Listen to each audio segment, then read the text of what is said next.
Middletown, 1952.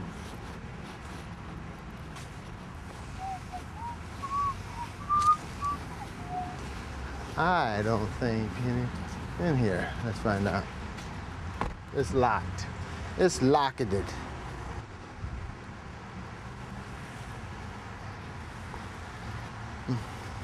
Help, Gina!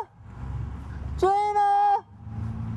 I'm lost! Help me!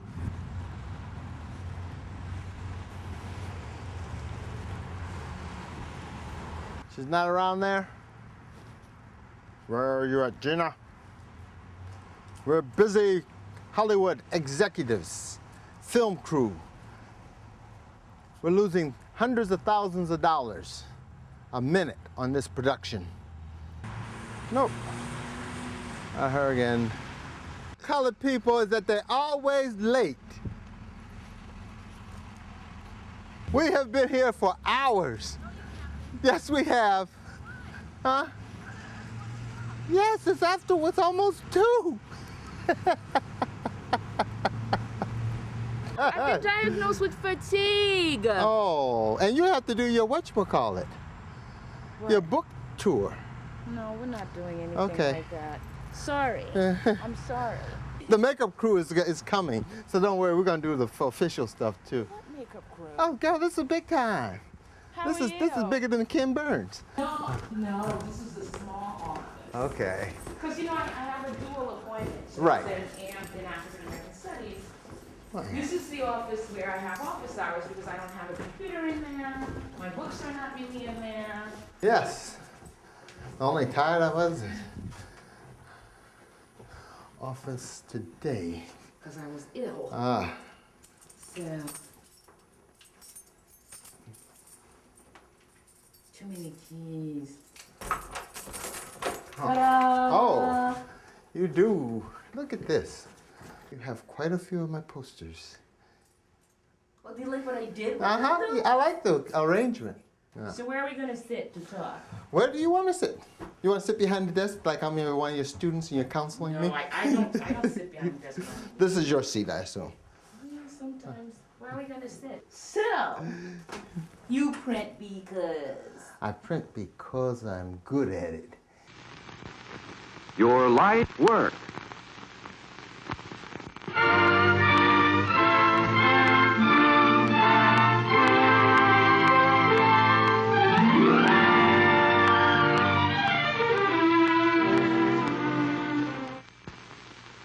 By means of printing, the fund of knowledge accumulated through the ages is available to everyone, rich and poor alike. Printing is essential to all education. All the other arts rely on it. Religious movements depend on it.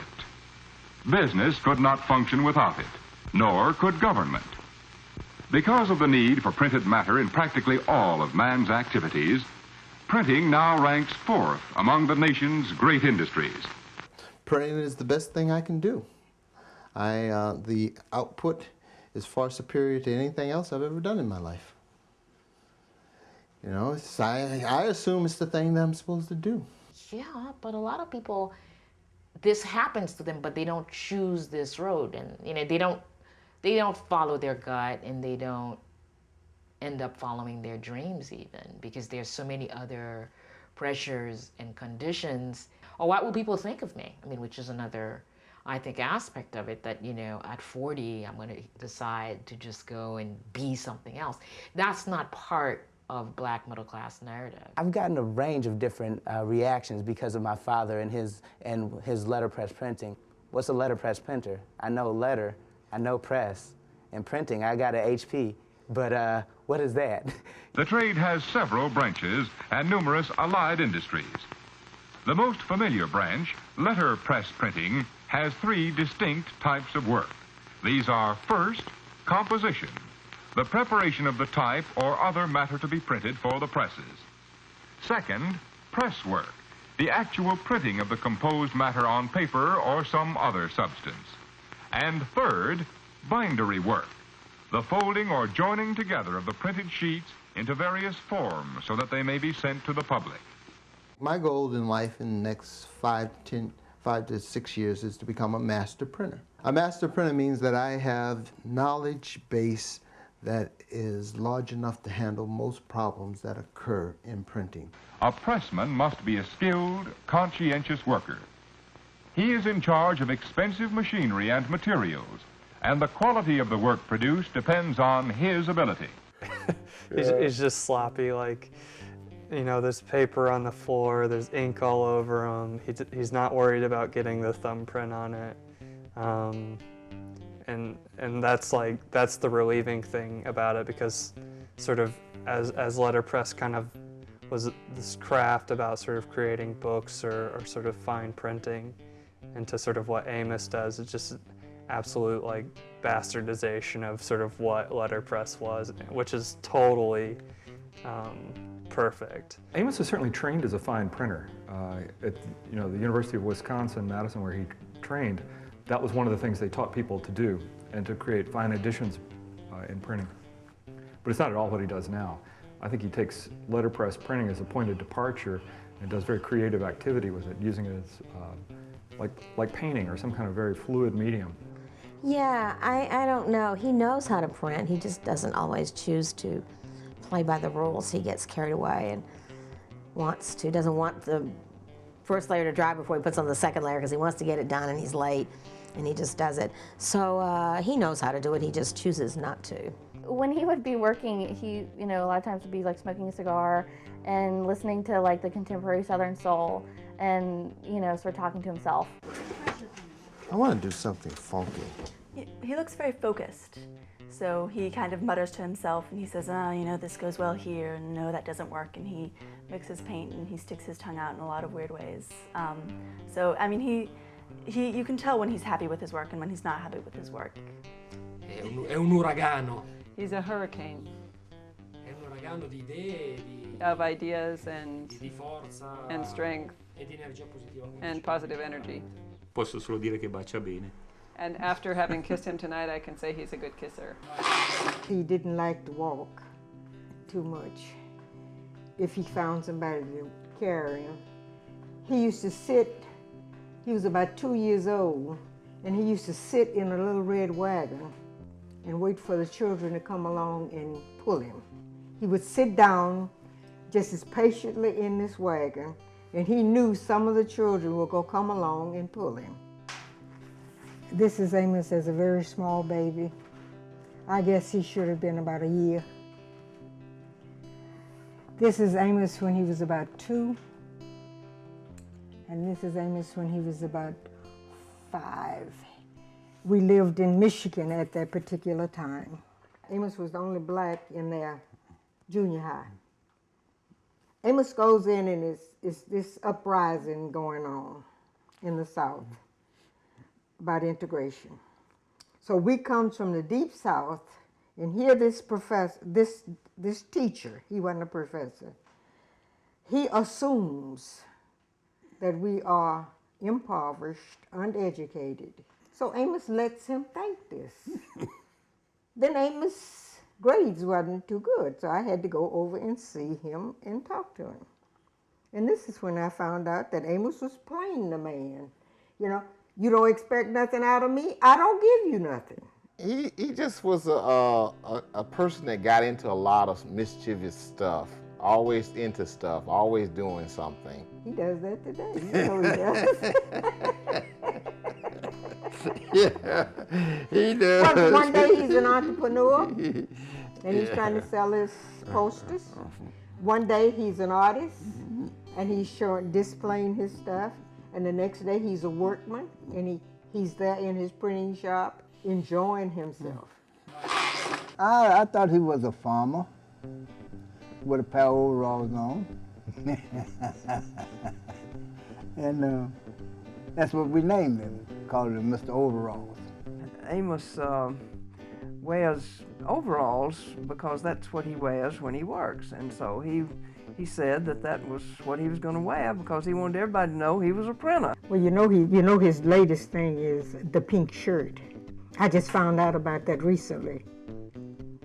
The pink shirt and the overalls are his trademark. And he thinks this is okay. I do too. A student actually said to me, they were like, yeah, he was wearing an overalls. And I was like, yeah? And that was a little troubling for them, because I think it also brings up the image of the country bumpkin, right? Like, you know, it's like farmer, you know, it's like not sophistication. It's amazing, actually, how much you experience when you're with a person who is consciously trying to sort of tear down or make evident things that otherwise are hidden, in part by forcing people to look at what their biases are. So if the guy is standing in front of you wearing overalls, are you going to treat him like an artist, or are you going to treat him like a hillbilly from Alabama? And he's interested in the answer to that question. And for me, the clearest thing about him is he's playing all of us. One of the things about letterpress is that there used to be all this equipment lying around that you could get almost for free. And so you know how artists are about using things they can get their hands on. It was easy to get your hands on a letterpress, some type, and start printing, and the capital investment's very low. Hi, welcome to my shop. Please come inside. This is my shop. It is a work in progress. It is the premier print shop in Gordo, Alabama.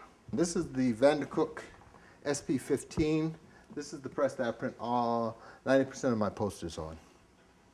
Yeah, more than 90% of my posters. This one right here is all hand operated. It's like really old, and it's good to me. I call her Gray. I didn't buy my first printing press. Someone gave me my first printing press. And then about 2 or 3 months later, I met this printer who was in his 70s. He showed me down to his basement where his shop was, and it was a beautiful shop. And he showed me all around, and then he gave me the job stick. And then he just casually said, would you like to have this stuff here? And I just casually said, yeah. And this is black. I want you to guess why I named her black. This is a Heidelberg flatten press, 10 by 15. And this is what I print postcards on, and my, I think they're 9 by 14 posters. It's kind of like he hit the jackpot too, because letterpress printing in itself has become popular. And, you know, it's kind of like things that people did to make a living, they don't die, they become crafts, and then they become art. And I think that's what's happening to letterpress printing, because there's just been a revival, not just Amos's work, but across the country. Hatcho Print is one of the oldest remaining letterpress show poster printers, founded in 1879, located in downtown Nashville, Tennessee. The list is incredible of all the people we do. It's about everybody's name of everybody's CD player. In the 30s, you'd think we would be doing hillbilly and string band and vaudeville, circus, carnival, and minstrel posters, which is what we were doing. But we were also doing Bessie Smith posters, or a big band poster, or a petting zoo poster. But let's go back to saying it's 1958, and we're doing a letterpress Elvis Presley poster, no big deal. Again, 1958, letterpress Elvis Presley poster, no big deal. But when you say the words, a letterpress Elvis Costello poster in the year 2008, that makes a difference to the ears. That is something special, and I'm glad both Elvises are or were fans of ours here. This is unique. Here we are in the 21st century, and there is a demand for letterpress posters. But when I was in art school in the late 70s and early 80s, letterpress printing was still a commercial endeavor. It wasn't probably until the mid to late 80s that it really was extinguished as commercial printing. So sometime in that period and into the 90s, letterpress printing started experiencing a revival because artists wanted to start using it, and particularly this idea of the craft letterpress, where people were printing letterpress for its own qualities rather than to create communication. They got interested in this exaggerated punch, the exaggerated impression that is now typifies this kind of printing, which was considered bad craft in the old days. If you could actually see the impression of the paper, that meant you were hitting it too hard. So this thing now in craft letterpress printing where there's a lot of punch is really bad technique, actually. Well, some of them were letterpress. These are letterpress, aren't they? You can see the indentation, but I don't think these are letterpress. These look like they're screened. It's interesting how the defects of a process become the signature of the process. So this fact that letterpress has this physical impression in the paper is how you tell it's letterpress now. And so that's what people want from it, but it's really not classically what people did with letterpress. But with letterpress, you get such a sort of impression into the paper and kind of embossing with it. And then also, you're not going to be able to see it on camera, but the sort of like the transparency of the inks and the sort of depth that you get sort of in letterpress is I think, sort of pretty unique, where you just don't see it in sort of other print types. At first I was frustrated by its limits in terms of you sort of have type that you can put in a bed and that's what you get, but in that I think I found the sort of limitlessness of it. Only people who enjoy repetitious activity get involved in printing because there are long periods where you do the same thing over and over. Or as I describe it to students, it's long periods of boredom punctuated by moments of terror. You basically sit there, and the first time you roll, especially when I was younger, I was about, I want to say around 5 to 7 in that age range, and the first time I rolled, it was hard just to get the roller to start. But once you get it going, you know, I guess it's just addictive, you know. It's my father, once he first got his first rolling going, he's been addicted ever since. Everything is so mass-produced because there's so many of us, and there's going to be more of us coming, that people who walk into this place are stunned, truly stunned that we still make everything by hand. The revival of letterpress, an example of people wanting some kind of haptic experience, some experience with touch, where they can see directly the results of the work of their hands. And so many young graphic designers work on the computer, and there's a disconnect between what your hands do and what you make. And people are tired of the way digital printing all looks the same, also flat with no texture. But so now he's on the cutting edge. Hard to believe. And so all my equipment, most of my equipment was given to me when I first started. And that was a sign from above that I should, do something else with my life. Kennedy was, he was a very traditional, successful African-American husband. He had, a wife, a very successful wife, and 2 children. And they lived a very upper middle class life in America. He was a programmer. He worked for AT&T doing computer programming and made lots of money and felt that his life was meaningless. One day he took his sons to Colonial Williamsburg, which is a reenactment of colonial times. And as they were walking through, they went to a letterpress shop. So there was this man who was printing the newspaper for Williamsburg, and it was this big press with a wooden type. And there was this man using a hand press to show how books and pamphlets and newspapers were made in the 18th century. And I was young, but I definitely remember seeing the printing presses, and then on the walls were a whole bunch of colonial guns too. So, I was kind of oohing and eyeing at the guns, looking at everything, and he was definitely oogling over the printing presses. He claims that within 5 minutes, he realized that this was his vocation. This is what he was going to do for his life. He wanted to be a printer. Somehow, I don't even know how it got there, but there was a press in our basement, and he decided to make his first shop underneath our stairwell going into the basement, and he'd just stay in that room, and he'd just steadily be setting up type, making different books, doing all different type of design schemes. And became more and more entranced by the whole process of letterpress and the people that he met and the kind of work that he saw being produced by it. And in the meantime, had to leave corporate life. He must have been unhappy. He probably left the corporate world because he was unhappy. It was in the 80s, and the corporations were downsizing to save money, and he just was laid off. He told them that he volunteered to be laid off. People do that. They get tired of the corporate world. They get tired of the stiffs and the suits and all this other stuff. I think he was looking for more in his life.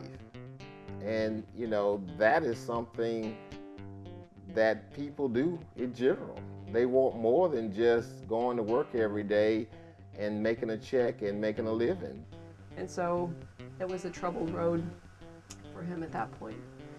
But yeah, it's a tough choice that you make as an artist. Which way are you going to go? This is what I've done, this type of project management work, for about 15 years. Roughly 3 years ago, I had an opportunity to stop doing that, and I spent a little over a year making pottery. You stepped out and made pottery? Yeah, for a year. So Stop working? Project.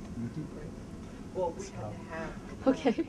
I've read like job satisfaction, 70%, and I'm just, some high number of people aren't doing what they like to do. It would be nice to say it was the best year of my life, and certainly from a, just about every aspect you'd measure that would be true, with the exception of financial. Kind of ran out of my money and then, really had an opportunity to kind of get back into a kind of the perfect sort of corporate position, as meaning, I have experience and skill in the area, so that's how I ended up back here. If you'd asked me when I was 18, if you could do anything, well, I would be a professional surfer. I would go to the beach every day. And when I first got out of high school, I worked for McDonald's in the evening so I could go to the beach every morning. And that's just what I did. And I thought that was, as good as it was ever going to get.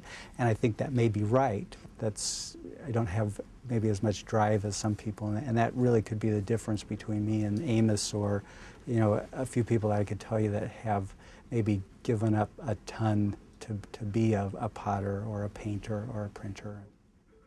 Everyone has a calling in life. I think my calling was to print. But not everybody follows their calling in life. Well, I didn't find mine until I was 40. Okay. So, I wasn't following mine all along. It was a long time before it snuck up on me, hit me in the head, and drug me off. To leave the corporate world and to go into arts, I thought that was pretty ambitious, and I just felt like Amos had a lot of faith about his abilities and what he could do. And that was a real problem in his family because they couldn't understand why he was giving up on this thing to do this, to follow his heart and do something completely different. Working towards and getting access to his space in corporate America and walking away from that is not common. But now I still say that I think part of Amos and Gloria's personality also was fitted by they were one of the first blacks to go into corporate world in a position that was kind of professional, because they both went in as systems analysts, and you didn't have any blacks hardly in these companies unless they were the cleaners or the janitors or what have you. When I was employed at AT&T, we had managers, and under the managers you may have had like 6 people working for you. So every manager had at least one black person or one Hispanic. Now I said to myself, now if a black manager were to go and get 5 black people and 1 white, his boss would call him in and say, you can't do that. That's not right. I know they would have called him in. It's like, no, you can't do that. Well, why not? Bob has 5 white guys and 1 black. Why can't I do the same thing?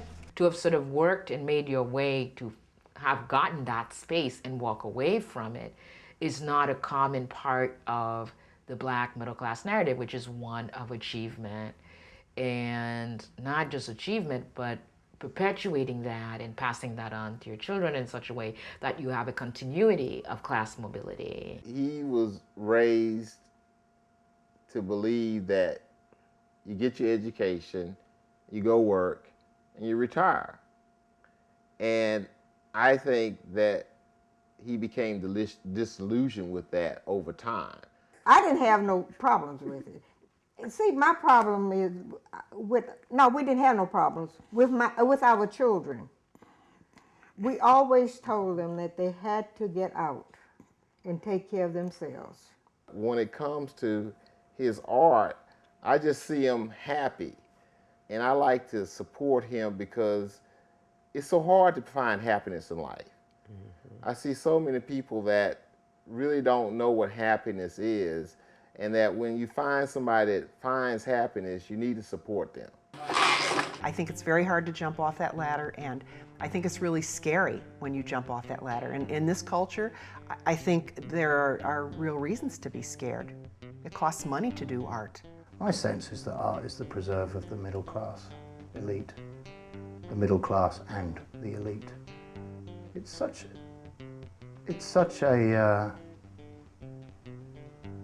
ridiculous thing to do, No one in their right mind would do it, especially if they had to worry about money. When you have the economic backing from like, you know, his wife and having a stable type of situation there, that he wasn't as pressured to go and do something right away. There's a sense of luxury of being able to sort of say, I will not do that, which is part of my mundane life, but instead I'm going to choose freedom of expression. That's a class narrative too, you know. People have to put food on the table. They don't make that decision. A lot of black students who go to school are encouraged by their parents and by their own ambition to do something practical, to do something useful. And therefore you find very few black students in art departments, because most of the people who are going to college don't, you know, can't afford to end up with all this debt and a degree in art. My basic aim was to have me a car and a 12-month job. And when I got to college, I went into agriculture. But this is Father Amos coming out in me. I got tired of it. I went to chemistry. I still have these nightmares that I'm back working. Like, you know, wake up, but wait, I'm not doing that anymore. It's okay. Some vocational schools offer training which can be taken during apprenticeship or previous to it. Vocational school training alone does not always produce skilled workers, but it does enable a person to decide whether he is truly interested and suitable for the work. He decided to enroll in the MFA program at Madison, where a very famous professor named Walter Hamady, who is known as being a very, very beautifully, an artist of artist books. He prints incredibly fine letterpress printing. And Kennedy became his student. Walter had a big influence on Amos, particularly in terms of being a book designer and a letterpress printer. My prof, Walter Hamady, who you really have to interview, said you don't have to be an adult, you just have to know how to act like an adult at the appropriate time. And Walter had that effect on a lot of people. I mean, that show of the work of Walter's students was really one of the most profound shows I've ever seen of, you know, letterpress printing and book work, you know, artist books. But many people don't know about the book arts, but for those of us who know, we're absolute fanatics. An artist book is a book where the artist controls all the particulars of the book. So the way the physical manifestation of the book is determined completely by the artist or group of artists building it. I'm kind of happy that this is what he likes to do. And I had never heard of anyone making those little books. Like the first snake book he sent me. I couldn't imagine what it was and how he got that idea to make a book like a snake. It actually was early on when I met Amos that he was making them, and he was cutting them out by hand, and he was using these materials like beads and raffia and cloth, and the book was in the shape of a snake, so he had to cut each page by hand. And then they're African proverbs. A lot of them are very profound, a lot of them are just funny, and it's a beautiful little book. So a lot of work. I mean, he's used gold, I believe, maybe gold leaf on gesso, which is a traditional gilding technique. And then here are some of the proverbs. Every heart knows its own suffering. A promise is a debt. He gave this to me very early in our relationship. And the fact that he would give it to me, I thought, really showed, one amazing thing about Kennedy is how generous he is, and he's always giving people his things for free, even though many people would like to be able to buy this book. There are very few of them, and they can't. So he only gives them to people he cares about a lot, so I feel very lucky to be one of those people.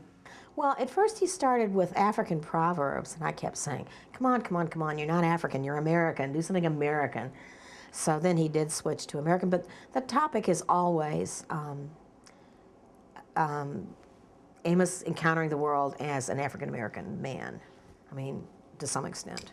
That's what his books are about. And then he did this one in school. It's called Strange Fruit, after the Billie Holiday song about hanging, lynching. From what I had seen of Amos's work up until then, that was a huge turning point, that book. I mean, it really was a beautiful book on many, many levels. And I think that, and a powerful book, and a political book. And like here it says, Notes on Lynching in the United States. And some of these are spectators at a lynching. In fact, I remember this image very well. It's a whole crowd of people. They're white, and this is actually a black man who was lynched and then he was burned. And again, this image here is the same image as this one, except reversed and now sideways. So as you move through the book and through the images, they reappear, but in different context. One of the things is you want to get people engaged in something so that you can get them to let down their resistance to something so they can think about it. And beauty is a way to get through people's defense mechanisms so that they could then start to engage really difficult content if it's beautiful. I would probably put that book in that category. Apparently lynchings were like public spectacles, like fairs and things. People would go to see them because it was so much fun. And then they made postcards, and you could send postcards to your friends with a picture of the hanged body and the little message on the back, wish you were here or whatever. And that's how they survived. Those photos was in collections of letters that people had. We grow up, we don't want to think that people really did this sort of thing. And I think that a book like this gives you an opportunity to encounter that and, not to relive it, but to get a sense of what it was, the kind of magnitude of it. And also, what I think is interesting about the book is that Amos combines not only facts about the lynching, but about the movement against it. And you can see here, this is a silent protest parade from 1917 organized by the NAACP. And these are quotes from the protesters. We return from fighting, we return fighting, make way for democracy. It may be that art is a more powerful way to have discussions like that, to actually change people's consciousness a little bit, to get into their minds in some way other than didactically. That's one of the things I would hope for from art, is that it can help people address tough issues and come to some kind of understanding. I don't believe in that thing called art. I think people make stuff. I think people who call themselves artists are full of themselves. And they're looking for a label to exclude the rest of the world. I'm an artist. Amos hates to be called an artist, but honestly, that's what he is. He was, talking about what makes an artist and who defines themselves as artists, and he was like, angsty people who dress in black and paint their fingernails and kind of hide in their art studios, those people that call themselves artists. I think they piss him off. Well, see, I don't consider what I do art. I consider it just printing, and this is an all serious, because people get, oh, this is art. It's an artist.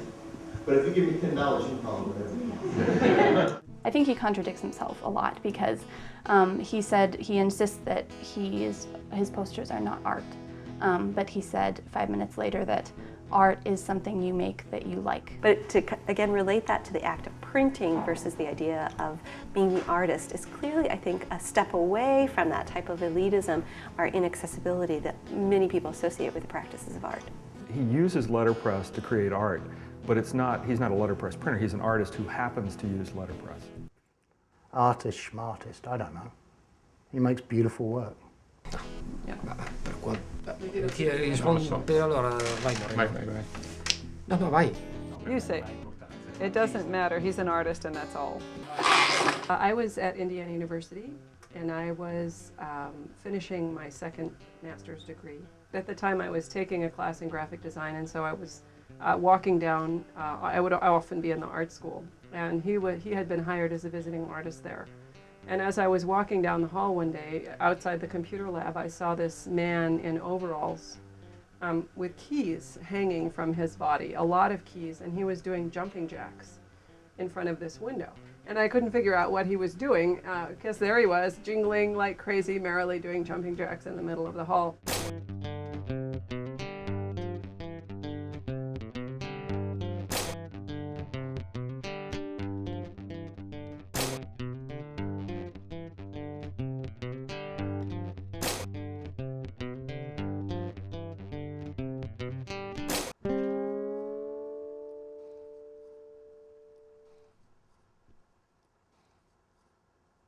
At IU, when I was there and he was you know, teaching there. I didn't ever speak with him, but, you know, he was like sort of infamous, and so I knew who he was. He would be in the computer lab from time to time, and I would see him, and I'd be like, who is that guy? You know, because he'd be wearing this like overalls, and, you know, he kind of like leer at people, you know, like look around, like sort of checking people out or whatever. You know, Amos sort of stands outside of a lot of institutions. I mean, I think he took the job there. I think that anytime he gets connected to an institution, it's not that Amos isn't a team player, but he certainly has his own agenda that he isn't willing to give up necessarily for the broader purposes of the institutions. I think sometimes they may end up with more than they bargained for. The way that he sort of combated that was like by having like a barbecue cookout, you know, outside of the Fine Arts Building. And he also had hosted this like skipping contest. I think he had on like a blonde wig and maybe a dress. Because it was like the skipping contest, like white girls can't skip or something like that. Everyone's been waiting. Everyone's been wanting to know what's going to happen. And I've been kind of silent about it.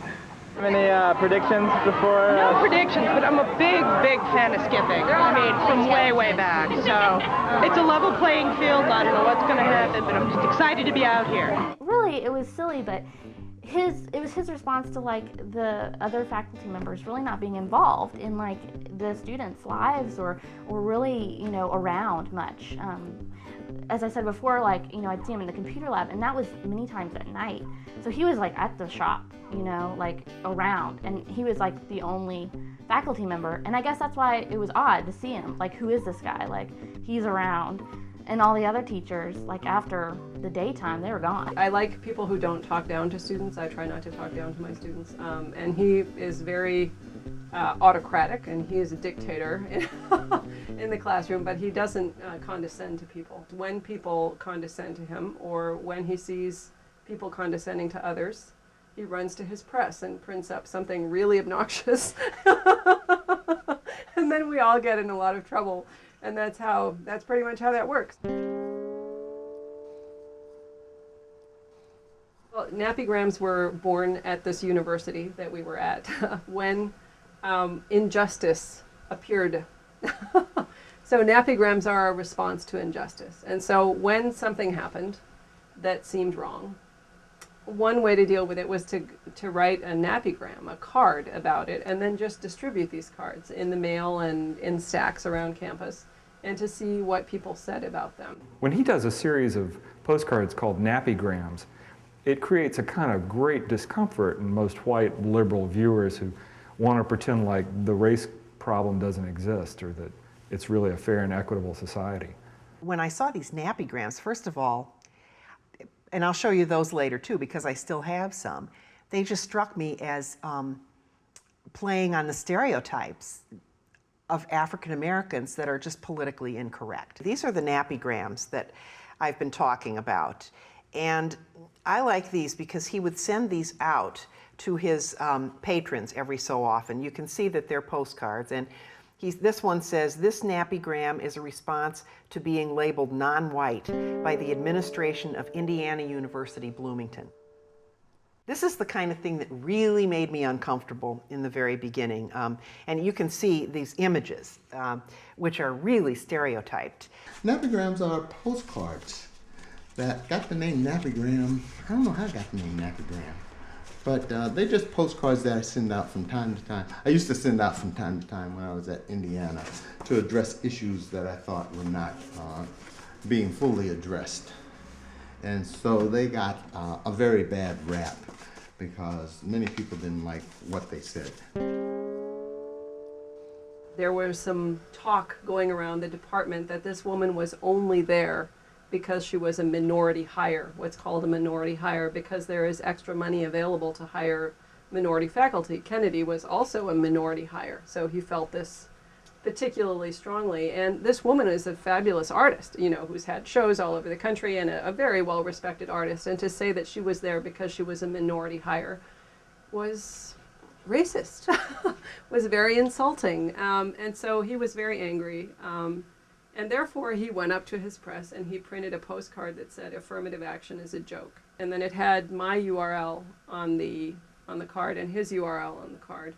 And then he mailed these cards to the Office of Affirmative Action. A little while after that, I received a phone call at my home from the police, the university police, and they said, you need to come in for an interrogation. And I said, that's ridiculous. I've never heard of anything so silly in my life. And I put the phone down. And then the phone rang again. And it was the police again. And they said, you must come in. You are, at the university, and we are the university police, and we are going to interrogate you about this situation. Is this the nappy thing? Is that like a Renaissance, Harlem Renaissance time period sort of? No, nappy is just a term for color folks' hair. And see, I'm all into colored people. I find them to be extremely fascinating. The complaint was filed against me personally, by name, not against him, not having anything to do with him, which he felt great delight in. But he said, well, we have to do this properly. We rented these 2 television cameras from the department, and then Kennedy put Shine, who is this black lawn jockey that was sort of his totem, into the wagon. And then, according to Kennedy, they were filming my interrogation. So Ryan Knoll and Kennedy and I left the art department, and we walked over to the police station, and we filmed this all, this train of us walking over there.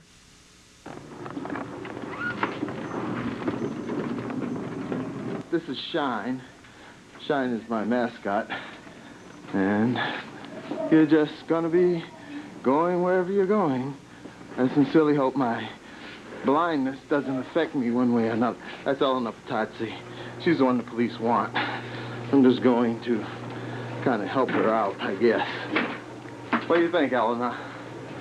I think it's showtime for Kennedy. How are you doing? Eleanor Bertozzi. Bertozzi, yeah. How you doing? How you doing? All right. Can we go in the next How you room doing? and we'll... Yes, okay. Okay, here we are. We're going back to the interrogation room.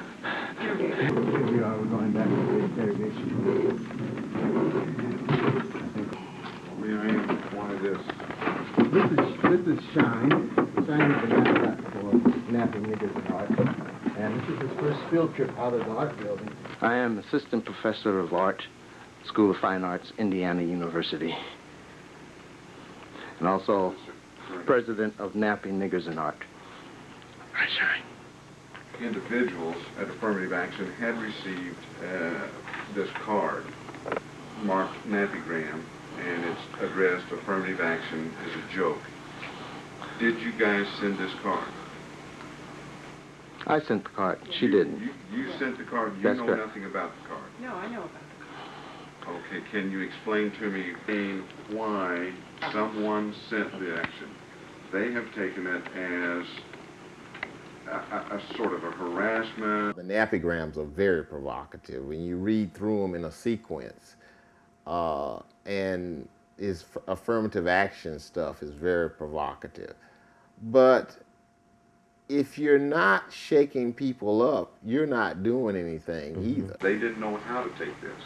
If somebody's upset with affirmative action, why wasn't a card sent to affirmative action only? Why was it sent to individuals? It wasn't sent to affirmative and individuals. I mailed that card all across the country. And I think the nappygrams were kind of like, you know, a play on the African drummer beating a message.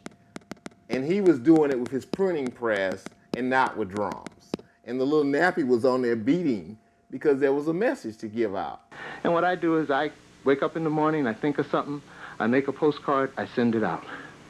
And I said affirmative action is a joke, and I sent it out. I said, now who would be the people most likely to look at this and say, this is a critical examination of affirmative action. Let's look and see if it really is a joke. The problem with affirmative action is that if you have something like affirmative action, then other people can say things like, you're a minority hire, you're only here because you're black, you're only here because we're treating you specially because you have dark skin.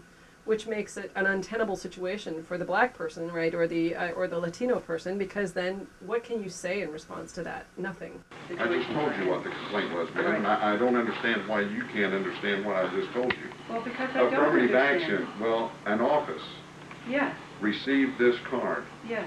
They were upset and concerned. One, they didn't know if it was racially motivated against them. They didn't know if it was a threat. They didn't know if someone But was there is concerned. nothing on it absolutely that suggests that this card is a threat. How could this card suggest That's a threat? perception, ma'am. Apparently, the Office of Affirmative Action filed a complaint of racially harassing communication against me because this postcard had been mailed to them. And Lieutenant Festus held up this postcard and said to me, "What would you do?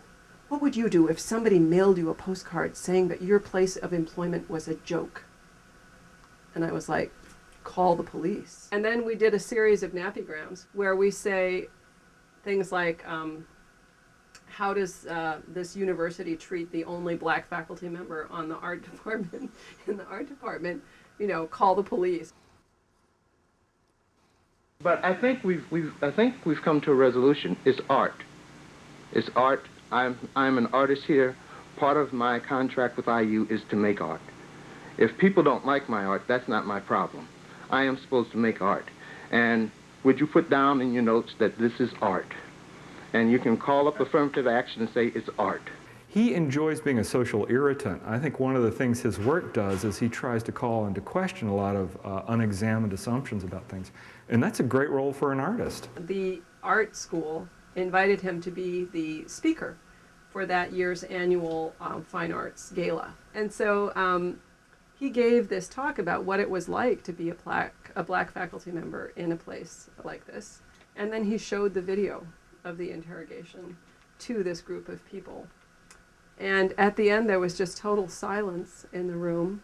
And somebody raised his hand and said, "Do you think you'll get tenure here?" And everybody just started laughing because it was just clear that this was never going to happen. You can only put up with so much, and he was asked to put up with more than he could tolerate morally as a moral individual. He just couldn't stand the environment that he was in. And so he did walk away from that.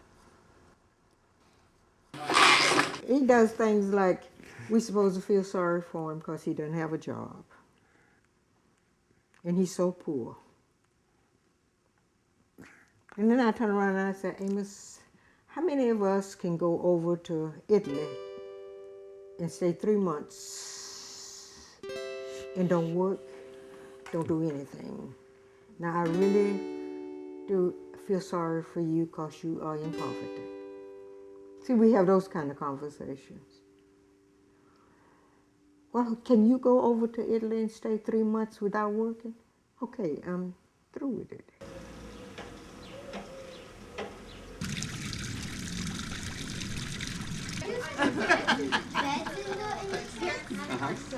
The first year after Kennedy and I started having a relationship, first of all, he didn't believe I was Italian, really. He thought I was of Italian descent, and so I think it was a real surprise to him that I actually am Italian, and I have a house in Italy.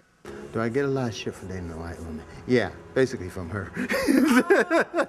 Mom and Kennedy compete about everything, but they have an especially fun time competing about bicycling. And you know, Kennedy obviously is much bigger than my mom, but he has much stronger leg muscles, and my mom is smaller, so she can go faster up hills. But I don't know, it's just funny watching them get home after a bike ride and arguing over who won the race up the third hill or something like that. Kennedy and I have a kind of a long-distance relationship. We're often separated, and especially we were separated a lot the first year that we were getting to know each other. And so one of the things about Kennedy is he's a really, really good letter writer. And so I have literally hundreds of letters, and the letter is all folded up.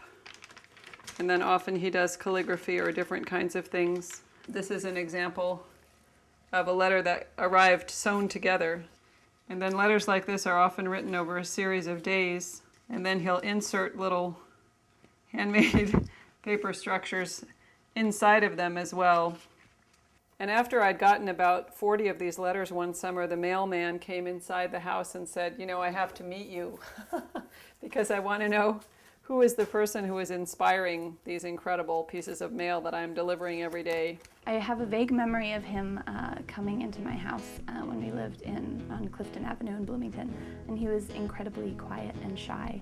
And it's just, I mean, thinking of that and thinking of him now is just really funny, just very, very separate moments.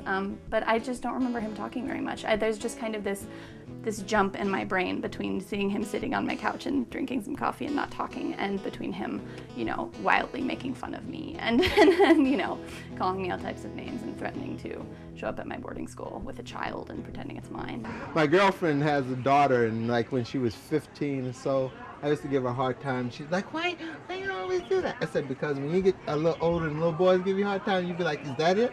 I think, you know, my mom has had a lot to do with kind of publicizing him as a person and making him feel more comfortable talking to people. Why would anyone want to make a movie about me, you know? I'm just an average Joe. I'm just a lowly Negro printer from Alabama. Why would anyone want to make a movie out of me? He says, I'm just a printer. I'm a humble Negro printer from Alabama, which is on one level, of course, ridiculous, because he knows he's an artist and he knows that what he does is often very good artwork. Amos has this habit of driving the postal authorities nuts. He loves to tweak any establishment, postal or otherwise. And so he saves up all these 1-cent stamps and 9-cent stamps and so forth, and he puts them on his on the top of the box. So he sent this to us, and it's my moniker changes depending on his mood. Today I'm Randall Burkett, Black Archives, Special Collections, Woodruff Library, and he from a lowly Negro printer, which is the current way that he's describing himself.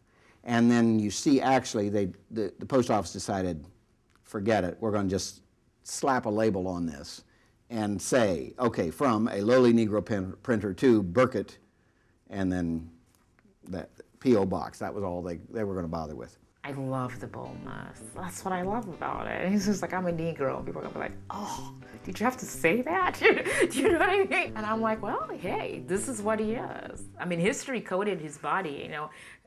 History coded all of our bodies. And we either deal or you can pretend history didn't happen. You know what I mean? And I love the boldness. I think what he does is takes the past and he smacks it in the present in a way that you either deal or run and hide. He uses all these words.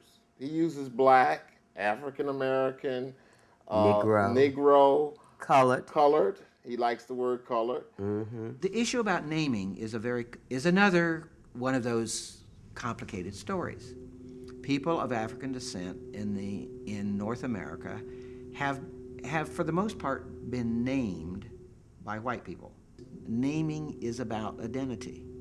If you have the right to name, you have a huge power. If you can name the objects in the room, that you are creating that object to a certain extent. Amos Kennedy chooses the term Negro. That is the term, and there are many people of African descent in the United States who still prefer the term Negro. It's a term that was fought over, the right to be called Negro and not nigger. I think he uses it for different audiences. Mm-hmm. When he's talking to blacks, he's letting blacks know you can't change your name to change who you are. Mm-hmm. Because blacks are always changing their names from African American, Negro, colored or whatever. But you're still whoever you are. And then with whites or other audiences, he's confusing them because they see these names as being negative. And they don't know how to deal with that. It's controversial to them. Mm-hmm. And it's controversial to blacks too, because they don't like those terms either. You know, with that whole word, I don't use the word, I never use the word. A lot of people take that as a negative with the word. So, I think he's a little older, so maybe it doesn't bother. And the younger kids use the word too, so I don't know. That terminology makes people feel very uncomfortable because those are terms that are linked with a racist history, that are seemingly outdated, no longer polite, and certainly beyond the kind of practice of PC. So to force a viewer or audience member to refer to you by those terms is actually really interesting. It's really itself becomes like a political gesture. We are living in a particular moment in time where race supposedly doesn't exist anymore, yet there's tons of evidence around us that not only does it exist, it's power. The reason I do posters now instead of books is very simple. I'm lazy. And building a book is an extremely energy-consuming process. It is hard to build a book. You know, it's not easy. Like these things, you know, you just put something in the press bed, get some ink, and just get through. When a page of type has been set either by machine or by hand, it is placed in a small proof press and printed on a large piece of paper. Some of the posters go through the press 12 or 15 times.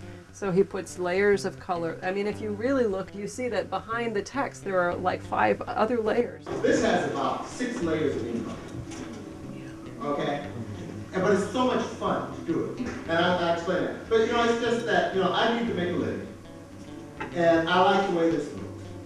I don't have anything else to do that day, so I just do it. I got a lot of free time. There's a world of that kind of poster printing, Hatch show print, Yeehaw, him. He's probably one of the original voices in that whole kind of crazy, overlapping letterpress printing. Era tanto tempo che anche in Italia non si vedevano cose di questo tipo. It had been, even in Italy, it's been a really long time since you see anyone doing this kind of typographical hands-on work. E quindi cioè, è stato veramente una sorpresa. So it was really a surprise when we saw Kennedy's work and realized what it was. Come artisti? As artists, I'm not sure. As a technique, certainly. So I've certainly altered my technique after working with him. I've been trying to imitate him, but without success. Come ha detto prima Moreno, credo. And as Moreno said, it's not really important always to read what's actually written, but the message is a very visual message, and it has a lot of impact even without understanding the actual text of the words.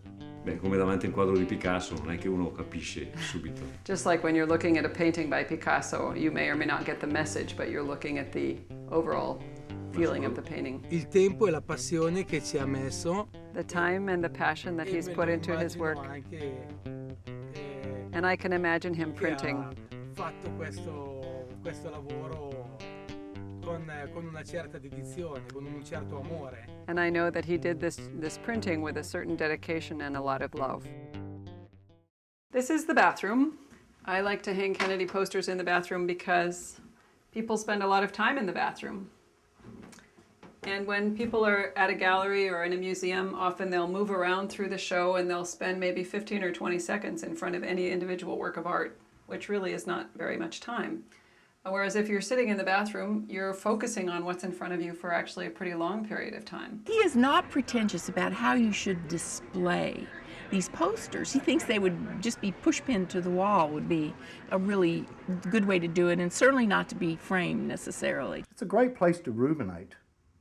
I do a lot of rumination in the bathroom, definitely. I think maybe art should only be in the bathroom. People don't really notice it the first time they come into the house, but as soon as they ask to use the bathroom, they go and use that bathroom. And then, you know, sometimes they spend a good, 5-10 minutes in the bathroom. And I find that you really appreciate the posters much more if you spend enough time to see all the different layers of color in the poster, if you're paying attention to the font, so you see why he chose to use a particular kind of letter. He got some of his type at from old printers in the South, and then he did some studying on how those posters were made, and I remember he talked to me a little about that. And then I noticed that he's actually written my name in a lot of the ones that he sends to me, or he signs them to me, which is very romantic. But I like that demanding of intimacy aspect of the bathroom. It's private in there. Some people laugh when I say I put Kennedy's art in the bathroom because they think that I don't like his art, or it diminishes it to be in the bathroom, because people associate the bathroom with other things, but I think that the bathroom is actually a really good place for people to be paying attention to art. And in my house, I have so much art that I put it in every room. You think about the tradition of the living room or the drawing room, as you might have called it in England. This was a special room.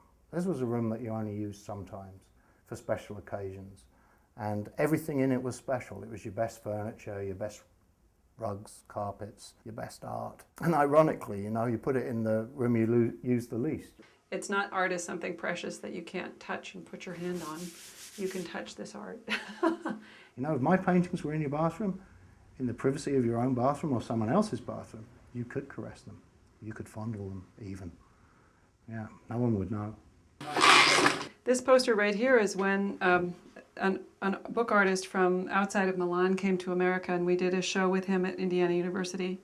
And he's just a wonderful person. I consider him to be a saint, and the sort of model for a lot of the work that Kennedy is doing now is based sort of on his idea of how to make books that are cheap enough for everyone to buy. And we were in downtown Milan at this bookstore, and there was this box of books there, these handmade books. And he said, I want to meet this guy, whoever this guy is, I want to meet him. And so I looked him up and finally was able to contact him. And he said, well, come visit. And so we went there. It's this little town outside of Milan that's pretty hard to get to, pretty obscure little town. But, you know, there he is, and he invented this idea for a book. His idea is that, that people deserve art. People deserve both to be able to make art and to buy art. Cioè io li posso vendere a poco anche perché l'artista mi regala le opere. I sell my books for a small amount of money because the artist gives me the work, and then I give the artist back half of the books that we make together. So what Alberto does is he takes 30 original works of art and makes a series of 30. He gives 15 to the people who collaborate on the book with him, and then he keeps 15 and sells them. Diciamo che posso anche farlo perché è un privilegio. I can do it because it's a privilege to be able to sell my work at an affordable cost. Se avessi 2 mogli da mantenere e 2 figli, If I had 2 wives and 2 children to maintain, andrei a fare il falegname. I would go be a carpenter because I couldn't afford them. He always sells his books for €8 a piece, even if the work, you know, if the artist could be selling his 15 books for hundreds of dollars a piece, and in fact that happens. But Alberto insists on selling his books, no matter how famous the artist is, for the same cost. E sono ormai 7.000 titoli. And now I already have 7,000 books that I've printed. Che è un piccolo universo di tantissime persone. It's a small universe of many people. Da quelle più famose, ranging from very famous people, a quelle meno conosciute. To those less famous. Tra cui un autore che gli americani conoscono bene, Allen Ginsberg, an author that Americans know very well, Allen Ginsberg, che quando ha visto i piccoli libri che stampo, when he saw my little books, ha deciso di regalarmi una sua poesia inedita, decided to give me an unpublished poem, che io ho stampato. Which I printed. And that's why I was talking about Alberto Casaraghi. His books are simply, 4 pages, a little pamphlet. That's the title, then there's a little text, then there's the art, and there's like a little color font. That's it. He's not printed on both sides of the page. But it can be extremely imaginative just within that confine, because it's like it will get very boring after this, 10th book if you don't become imaginative with your layout, with how you juxtapose things. No, soprattutto la gioia di fare. Especially, I was influenced by Amos with the joy of making things. Lui ha fatto dei libri che io non avrei mai fatto, con immagini magari messe in un altro posto. So he and I made books together that I would never have made. So, for example, he would put an image somewhere I wouldn't have put it, or used a text I wouldn't have used, and so we did different things together. When Kennedy met him, it was because he had come from being in an art school where people created book art, artists' books, which are these incredibly precious, very rare things that cost an enormous amount of money. So, an artist book can cost $500, and then it goes into an archive, and the only time you can look at it is when you're wearing white gloves and you're sitting in the archive. Have you ever seen what happens to one of your books when you sell it to the library? They put it in a vault. And then if anyone wants to see it, they have to fill out a form. And then after they fill the form out, the librarian looks at them. Well, I'm going to go get this book from you or not. Are you worthy of me getting it from myself? And then they get us to go get it. But these posters, everybody can have one of those. So it's like democracy. He says 1 for 15 and 2 for 20. Is that how it goes? Yes, ma'am.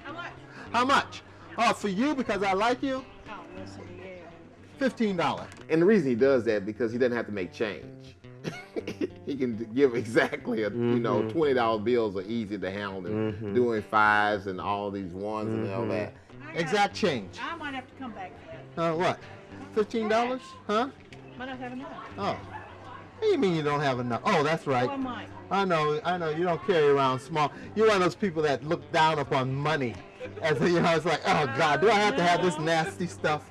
But it's kind of like he gets a little upset when somebody buys one for 15. He just he'll sell it to him. But he gets perturbed. He gets perturbed. He says, "Get 2 for 20." He calls his poster sales cash and carry instead of people who use galleries to sell their work.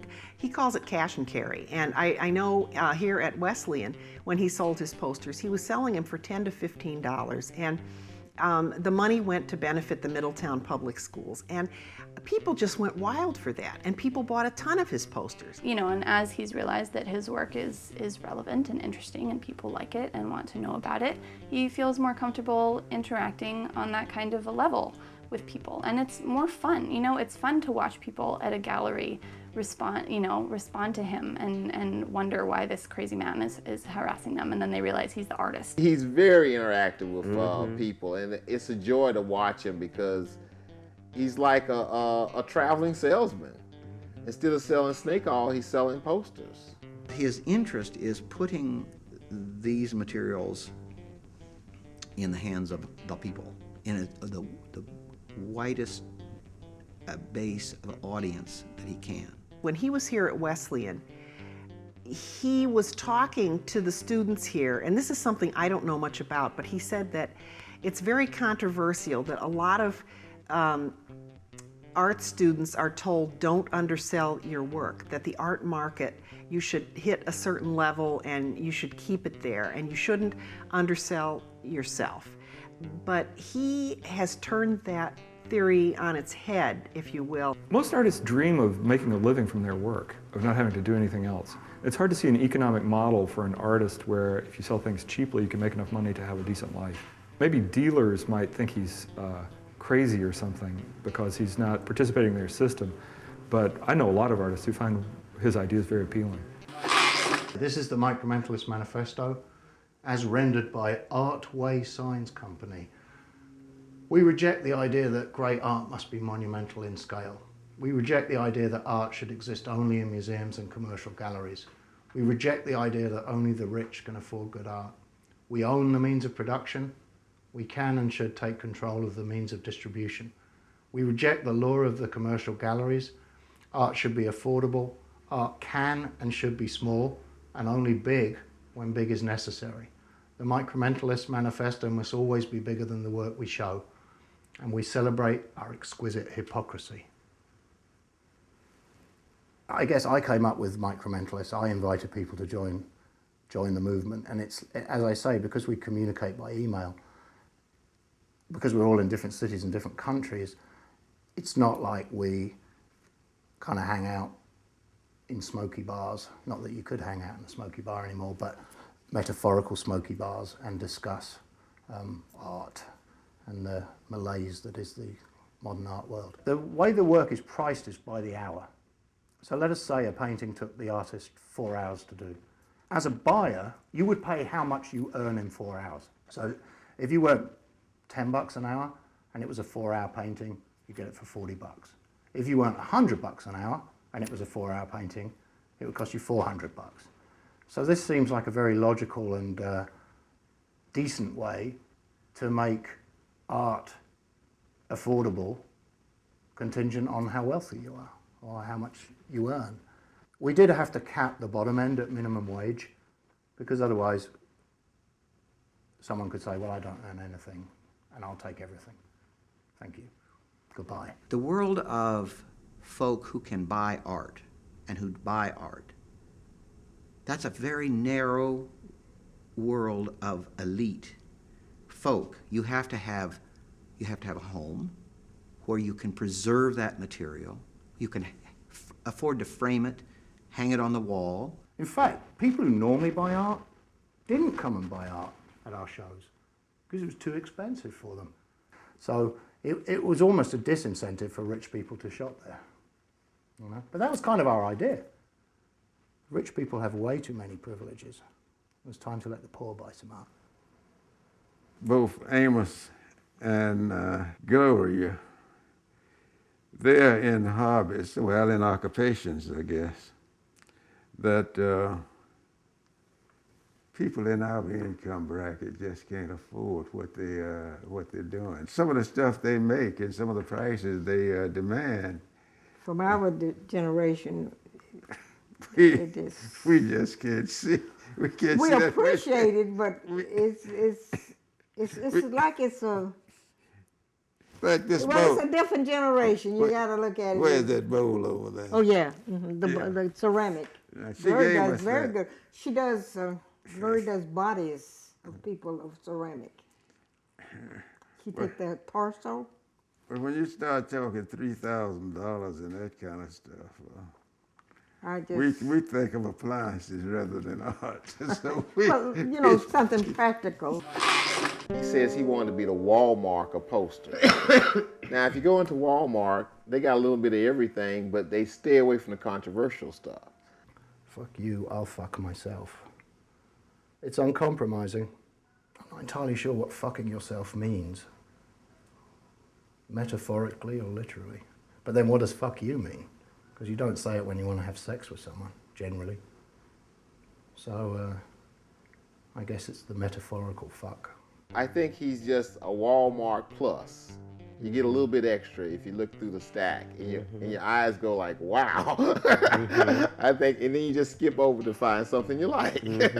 Like my friend, she actually got a poster from my dad from Uncle Amos, and it said, "Coffee makes you black." And she's white, and she was like, "This is great!" Like she was so excited. She's like, "I'm gonna hang this up in my room." See, one of the things that I think his work can do, because that's what art is, right? It's someone else's expression that you can use. Now, someone could get annoyed that I have that poster, but I didn't write it. It's actually serving me right now, but I didn't write it. Like, it's a level of acceptance. It's a level of thinking of things. I'm like, that's something different. I can accept that. Coffee makes you black. I like this one. Coffee Makes You Black, shop located in Milwaukee, Wisconsin, owned by myself, Lori Henderson Thurman, my husband Bradley Thurman, and my brother-in-law Eugene Thurman. And the reason I got the name Coffee Makes You Black is as kids, we always wanted coffee. I can remember as a little girl when you would ask for coffee, and because they didn't want to give you any, they would say, well, coffee would make you black. Coffee was something that adults drank. You know, children didn't drink coffee, basically. Children had milk, children had cocoa, orange juice, that kind of thing. But coffee was an adult beverage. You know, it was like drinking liquor, I guess. I grew up drinking coffee with my grandmother as a little girl, and because I used to get very early, and I woke up every day to the smell of coffee brewing. Because in that those days, you know, had the little percolator, so you could smell it all over the house. And mine would be mostly milk. You know, and it's interesting. I grew up and really, I can't stand on drinking milk in my coffee at all. And I think that might be it when you grow up and you become an adult. And that was always, I associate the milk with it as being a child. And that's not really coffee. That's when you drink with your grandmother having that. And so that was like our moment. But I drink my coffee black. It's okay, but a lot of people, even a couple people came in here and they were offended by the name. When the older lady saw this, she's like, how could you name that there? I'm like, it's no offense to anyone, you know? And I asked her, I said, so do you think if you drink more coffee, you can get darker, or what do you think? She said, it's just not true. I said, well, we all know it's not true. She said, well, no, we all don't know that. I started drinking coffee when I was about 14 years old. Why? Oh, because I was really light-skinned, and I wanted to get darker, so then I started drinking coffee, and it made me dark. Since I don't drink coffee, I can't really, say too much about that statement. I think that it's definitely a powerful movement, though. Coffee makes you black, so if you drink coffee, you should, reconsider if you're not trying to be black. It's something that was said in the black community for years, and now these sort of things are kind of passing away. I tell people I am witnessing the great transformation of black American culture from a southern rural base to a northern urban base. And there will be a lot lost in that transition as we become more urban. And those things that are lost are probably things that really should have been kept. I got a girlfriend to this day, she said, that's why I never drank coffee. And I said, well, you're black anyway. Well, that's why she said she never drank coffee. Yeah, it's interesting with the little emblem on the bottom here. I don't know how people would feel about that little emblem with the, just that one there. Yeah. Right now I'm teaching a class on African American art, and it's a 20th century survey. Let's go ahead and introduce some of Amos Kennedy's images. It looks like the minstrel, the image of the minstrel that we talked about, or blackface. Right. It's very small. And likewise, this whole question of bringing in the minstrel stereotype in contemporary artwork is very fraught. And ultimately, I think what the audience who protests that imagery is concerned about is perpetuation. Are you perpetuating racism? As a teacher, actually, I'm faced with this very frequently because I teach a survey of African American art that many times goes into the 19th century. You have to deal with those images of the past, of past minstrelsy. And sometimes I'm concerned about introducing them to students that never saw those images before. So what about the humor in the issue of race then when he evokes the minstrel figure? You know, I mean, coming from our class, we've talked a lot about this whole, how that emotionally affects people, and does it perpetuate racism to bring that image up if he makes a statement, you know, if coffee makes you black, and then to have an image of the Sambo figure, are those contradictory messages? Ideas, because the minstrel, that was just kind of a joke, you know? And that statement, coffee makes you black, that kind of idea, that's a joke as well, so I think they work well with each other. I mean, it existed, and so we have to talk about it. We can't brush it under the carpet and pretend like it never existed. He's repackaging them in a way where it changes the meaning of them. And so therefore, they don't become offensive, they become a point that makes the point. I feel like there are still so many issues with race, but people don't talk about them. People don't want to approach them because there's a stigma that talking about race makes you racist. And I think that Kennedy changes people's perceptions about that, you know, makes them realize that it is good and important to talk about and necessary to talk about race, in fact. He pulls those images back in and says, both remember and it's a challenge. It's a direct assault on your sensibility. It's again that whap, whap, whap. Are you paying attention? What do you think of this? I think that what with his posters and the messages that he puts out there, it's like he's trying to change the dialogue, you know? He's giving people, you know, these pithy sayings, you know, these messages that might have not otherwise been in like everyday conversation or something like that, and trying like, you know, infuse that into society or something so as to change it. They were fighting over this one at one of the what is that, Kentucks. Mm-hmm. And people were selling them at back for almost $50 a piece. Yeah. And this one is, life is short, but as long as you got it, make something of it. And I think that truly represents what Amos is doing and a lot of people are trying to do. We actually have these in the clinic, in our cancer clinic, because so many patients have such a short life that we want to give them something to be encouraged by, so that even though they have a short life left, that they can still do something productive. It's just not over because you have cancer. A poster to me used to be, you know, one of these other things on my wall that's just kind of like, you know, new magazine type feeling of paper. And I just think they're very different and they're very interesting, and I think they make people think differently about what art can be and what kinds of things should be on posters. I like that some of the posters are actually for events. I mean, posters, I suppose, traditionally have advertised some sort of product or happening, like the okra festival. I love pickled okra. I don't think I've ever had fresh okra. I don't think I've ever seen an okra plant. Do they really look like that? It's bizarre, they're like daggers. Great color choices as well. He's really got a wonderful sense of color. You think that you're looking at one thing, and all of a sudden you realize that you're looking at something very different if you look carefully. Not every time. I mean, sometimes it's just a poster about the okra festival, maybe. But maybe the okra represents something, or maybe it just represents okra, and I hope everybody comes to the festival. You see, while I like the applied ones that are actually advertising something, it's the ones that are advertising an idea that are most interesting to me.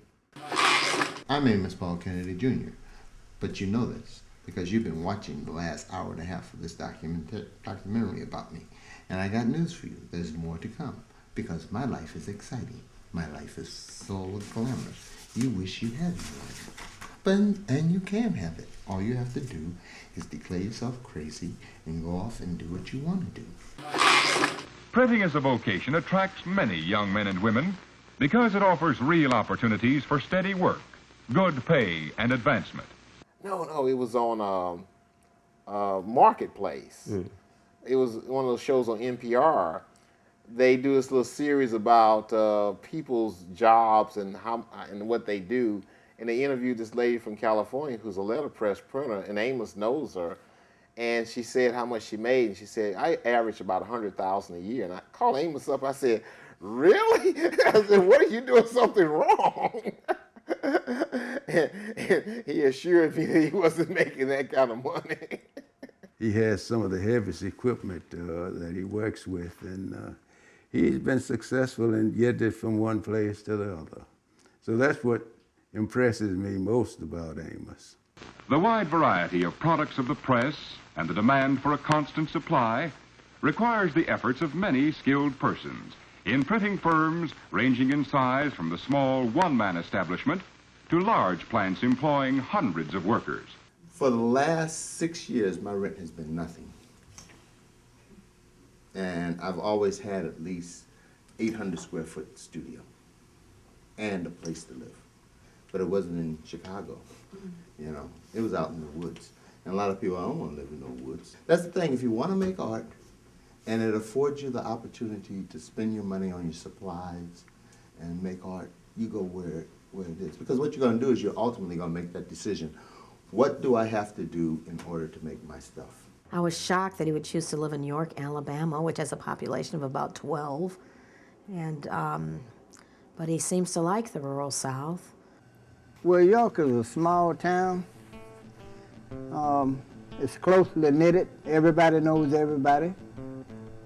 Everybody has a way of communicating with everybody. Some like, some dislike, but we still maintain. Well, when Amos came to town, things was beginning to change a little bit. Amos brought a new life to the town. He brought something in the town that nobody else had never seen. We never seen a person come to town and communicate with people and get along with people the way Amos did. He had an apartment, he had a bathroom, he had everything. Very small. Very small, Very but it small. was more than adequate for his needs. And he had a huge shop. And he had a stove, sink, kitchen, everything. He had an open mind about so many things. He was just brilliant. I really loved him because he loved the blues.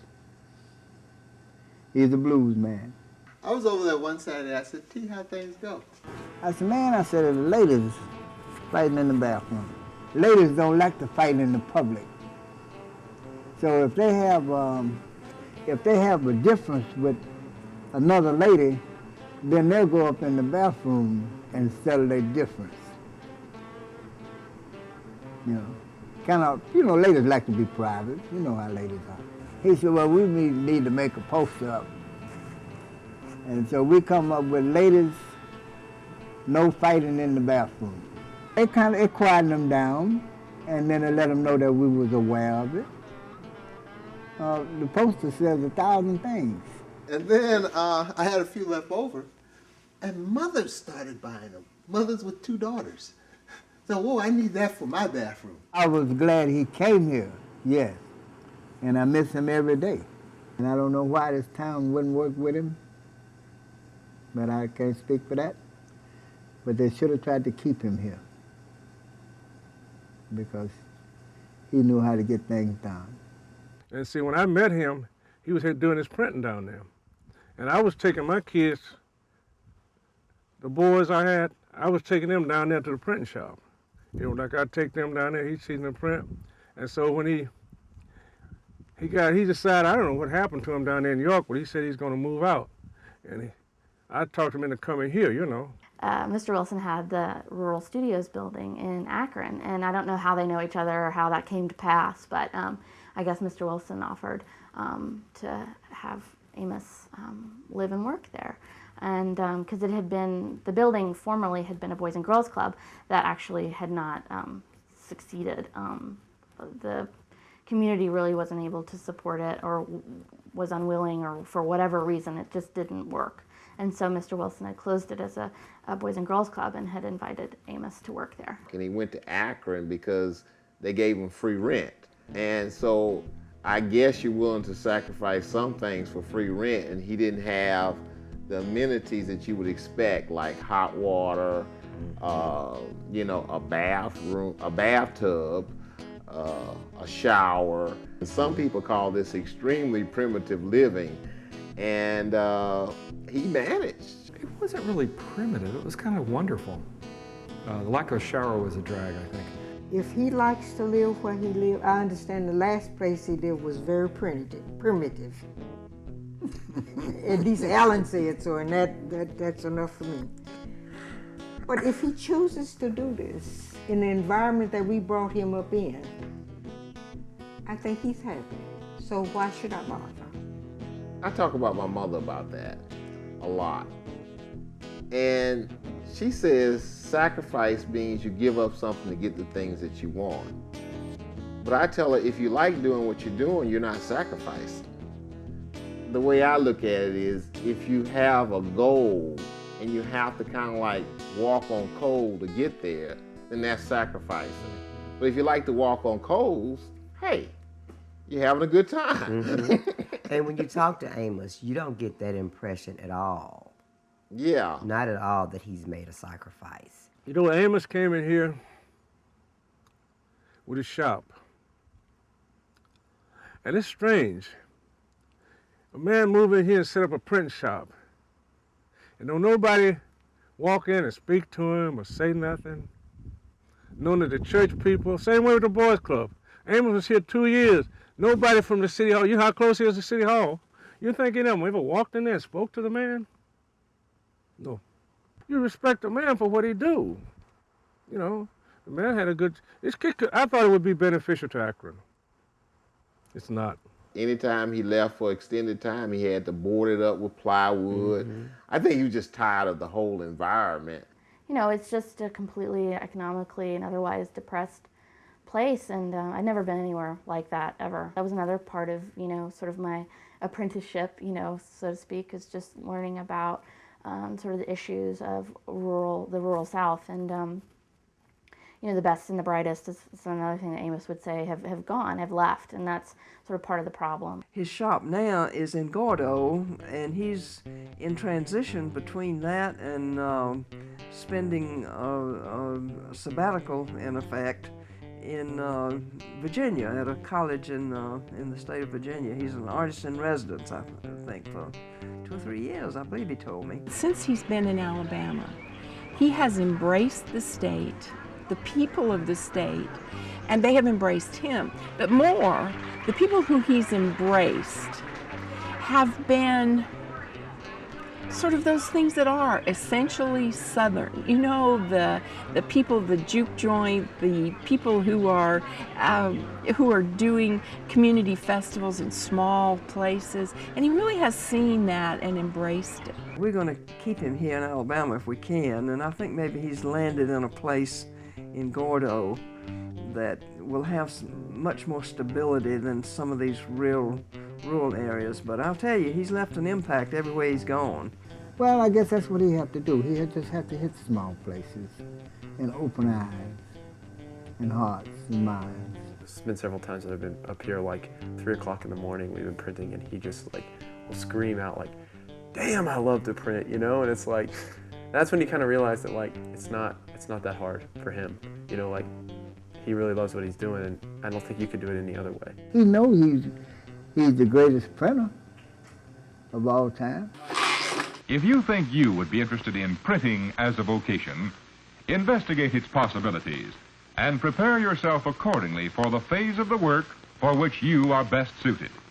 Everyone always thinks that they want to do something different than what they're doing. but they're afraid to do it. Instead of being afraid to do something that they don't want to do, they're afraid to do something that they do want to do.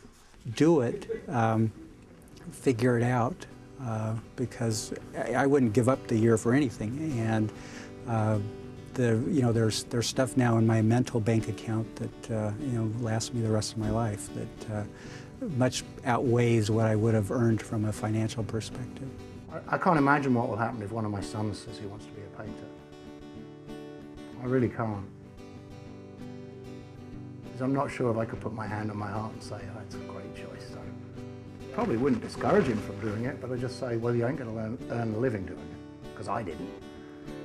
But then maybe he will. He could support me in my old age. Yeah, I think I'll suggest that to him, become a famous painter. Io avrei preferito vivere di arte. I would have much preferred to live as an artist, and I have regrets about this. It didn't work out for me that way. It was too hard.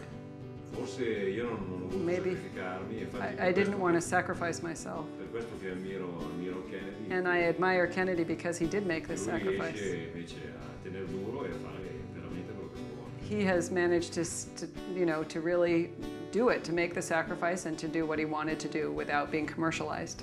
He's expanding upon what letterpress has been, and is kind of pushing it to another level, which I think makes it appealing for us and everyone else who doesn't know much about letterpress, because you don't see posters like that every day, or you don't see posters like Amos's every day.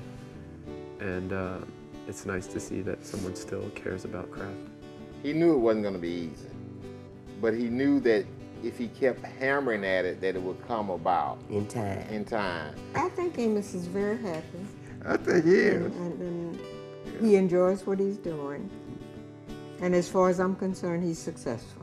I look at him like I look at a wild animal.